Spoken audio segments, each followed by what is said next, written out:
Perkenalkan, nama saya Ferdinansyah.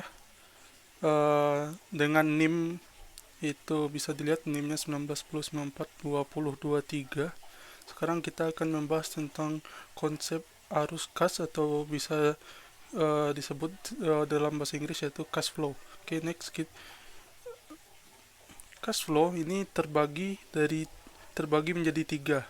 Yaitu yang pertama cash flow tunggal, cash flow annual, dan cash flow gradient. Baik, yang pertama kita masuk ke cash flow tunggal. Oke, cash flow tunggal atau bisa kita sebut single payment itu disebut di mana sejumlah uang saat ini sebesar P atau saat ini present dipinjamkan kepada seseorang dengan suku bunga sebesar I pada periode N biasanya tahun ya. Maka jumlah yang harus dibayar sesuai dengan nilai uang pada periode N sebesar F atau berapa banyak uang pada masa periode N itu, masa yang akan datang. Misalkan setahun, 2 tahun, 3 tahun, dan seterusnya. Terus nilai F akan ekuivalen dengan P saat ini pada suku bunga I. Dengan rumus, baik kita lihat rumusnya itu F sama dengan P dalam kurung 1 tambah I dipangkatkan N. Oke.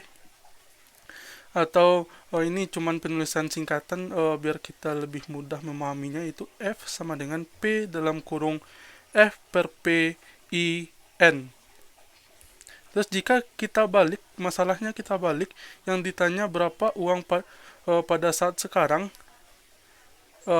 jika diketahui uang yang akan datang pada masa yang akan datang. Oke, jadinya menjadi rumusnya P sama dengan F dikali 1 ditambah I dipangkatkan N min 1. Tadi kan cuman pangkat N, sekarang pangkat N min N. Oke, coba kita lihat contoh kasusnya.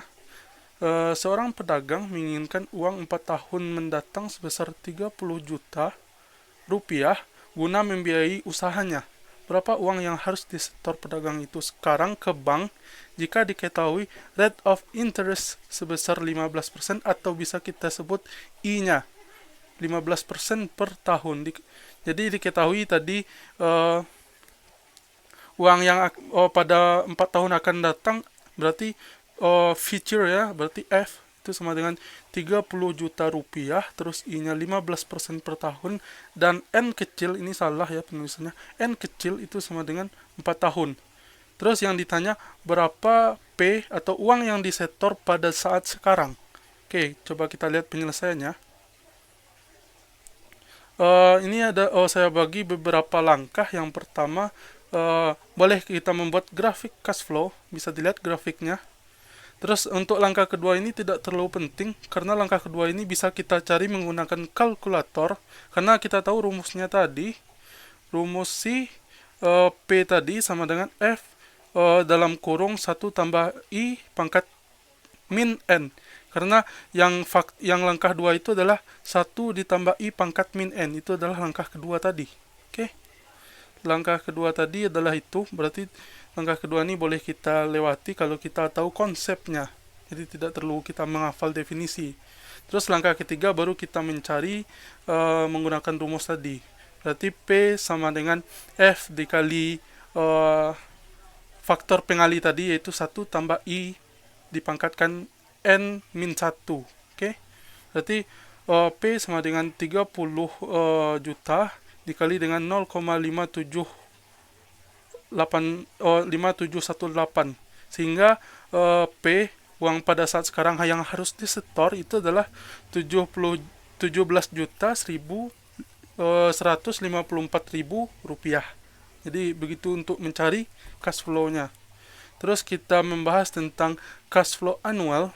Cash flow annual ini lebih banyak cabangnya, karena kita bisa mengkombinasinya F dengan A dengan A dengan P, P dengan A, dan kebalikannya. Oke. Jadi kita coba masuk contoh kasusnya. Contoh kasusnya itu Putri adalah pemegang polis asuransi beasiswa. Tiap bulan biayanya sebesar $100.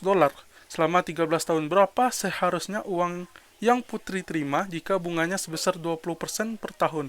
Jadi dia terus membayar ya, terus membayar $100 setiap tahunnya, setiap bulannya. Jadi A itu atau uang yang selalu dibayarkan itu adalah $100 dikali 12 bulan, sehingga kita dapatkan dia membayar $1.200 per tahun dengan dengan I 20%, dan periode atau N-nya adalah 13. Yang ditanya adalah F atau uang yang akan datang yang diterima si Putri. Oke. Penyelesaiannya, yang pertama kita buat grafiknya dulu, terus baru kita masukin, baru kita mulai pakai rumusnya. Rumusnya adalah F sama dengan A dalam kurung N, yang ini tadi ada kita bahas di atas tadi, A,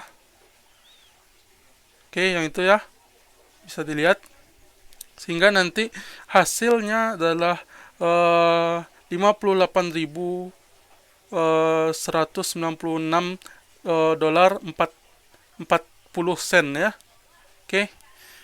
Terus kita masuk ke cash flow gradient. Cash flow gradient ini dibagi dua ya.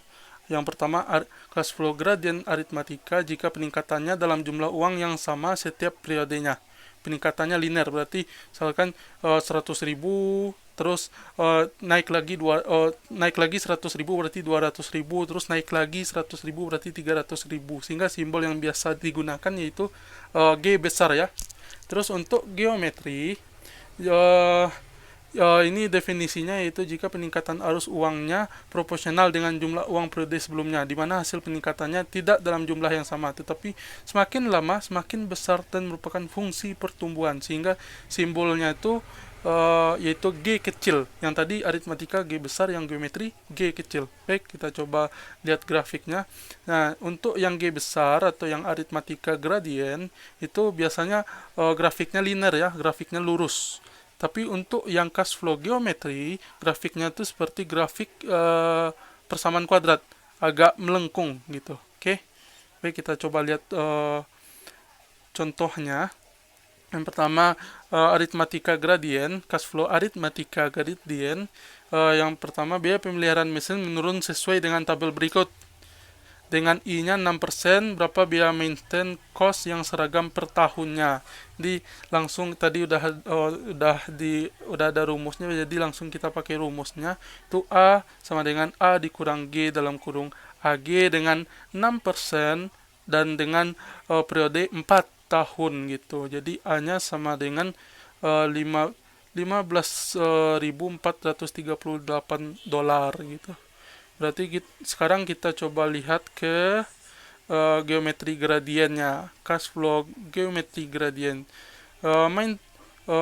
Soalnya itu maintain cost mesin 100% dan naik 10% per tahunnya.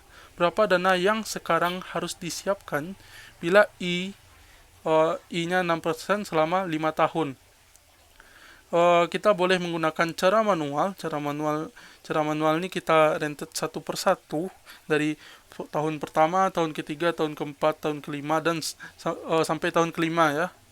Nanti kita jumlahkan gitu. Kalau untuk menggunakan rumus boleh dengan rumus, yaitu bisa dilihat sendiri rumusnya, P per A dengan G, P per A geometri dengan I tadi 6% dan N 5 tahun ya. Oke, nanti kita juga mendapatkan hasil yang sama, yaitu 507 dolar 67 sen. Oke. Baik.